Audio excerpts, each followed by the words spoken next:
typically has two halves of 45 minutes. So we're going to do a game of two halves. The first half will happen here on this stage. You will probably gather ideas of things that provoke you, that you disagree with, or where you want to share some of your experiences. Just write it down, because the second half is really for you. So the second half is really where we want to draw you into the discussion. One thing that I'm actually quite keen on is that we make sure that when the microphone goes around, we go beyond only the first rows. So I don't know who's going to be doing the running with the microphones later on. Whoever you are, we want to give you a real workout today, right? It also means that if you're in the back and I don't see your arm raised enough, at the moment, certain moment, just stand up. We want to hear from everybody. The first half, I'm going to ask each of the three panelists to talk a bit about what I want to contribute to the questions that we're tackling in about 4 minutes, and then we'll have a bit of a conversation between the panelists. And then it's half time, and then short term. Are you okay with that? Yeah? How's your energy level? I hear people say yes. Let me do it once more. How's your energy level? Great, well let's dive into it. Ken, can I ask you to talk a bit about your vision on the topic, your experiences as well? Thank you, I'll do my best to keep the microphone close and let me know. So I didn't realize it was a football or soccer match and that everybody's energy was going to be up, but that's great. So in framing this and thinking about and reflecting on leaders when the stakes are highest, I couldn't help but remember a quote from I think the father of actual learning, Rev Revlin, said that leaders and in general people need to learn at the pace or faster than the change that's happening in their environments. And I don't think that's possible anymore, especially with all that we've been hearing and talking about with AI. So systems under stress, leaders dealing with their workforces under stress. And then who's going to support them, right? This is the question here. And then I bring it to myself, because it is, of course, all about me.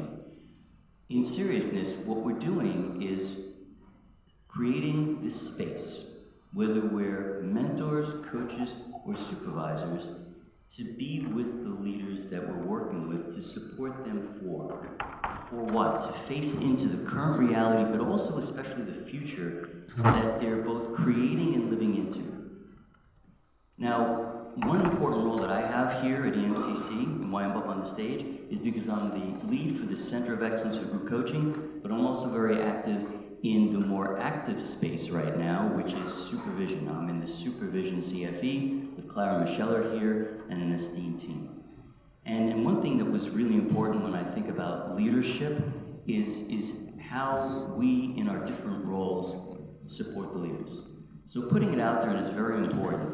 Part of the title, or the subtitle, was being who is going to do this? Leadership supervision, or that supervisors would be supporting leaders.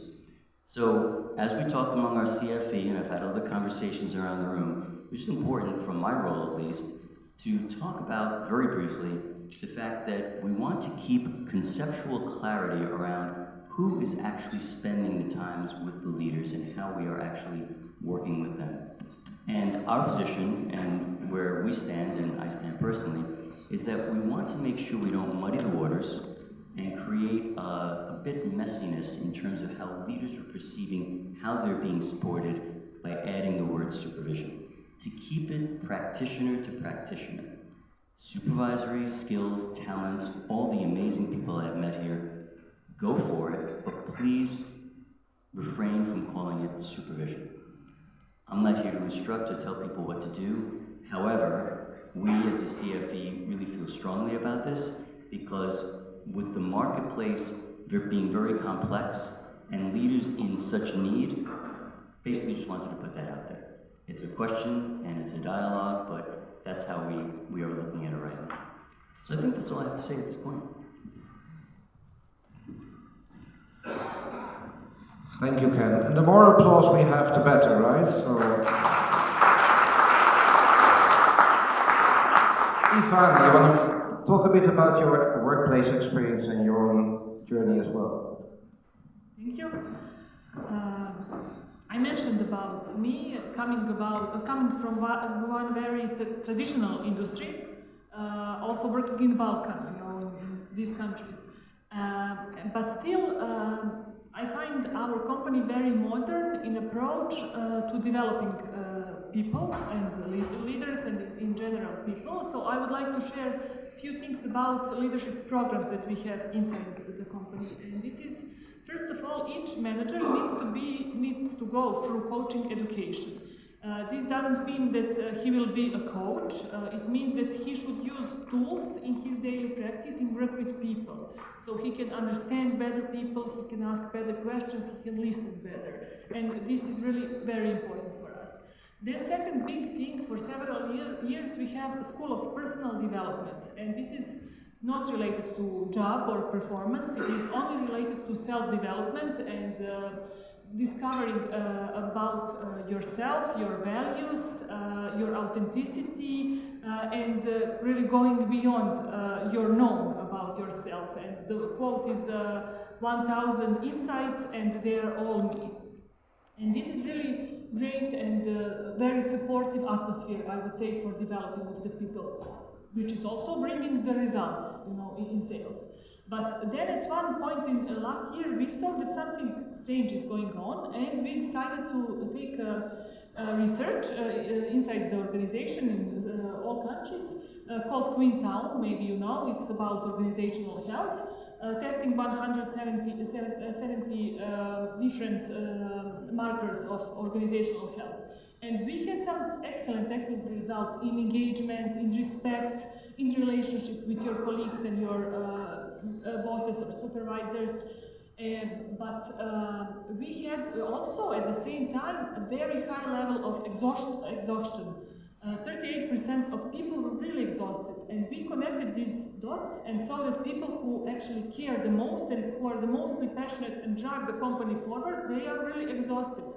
And then we sat down and prepared one action plan and how to go further with this and how to help people to go through this continuously, because you usually don't get this kind of toolkit when you start working, how to endure during the years and how to deal with all this stress. So among other things, we included well-being and resilience as one of the core competencies for all of our people, especially for the leaders.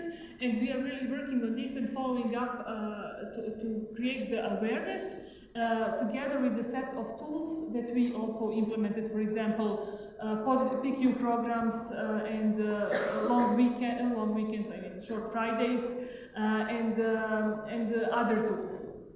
And regarding this personal approach, I would also have to say, because I'm also presenting here, first of all, myself, I built my own internal system. I believe that responsibility of each leader, also each one of us, no matter the position, is how you deal with your life. And life also means stress, because there is really a big amount of emotional load on all fronts that we carry with ourselves. So I built this system internally. I have a mentor inside the company, I have an external coach, I have a therapist, and also I have a family as support system and as a reminder of all the roles that I have in my life. So we can go later on in discussion in more details.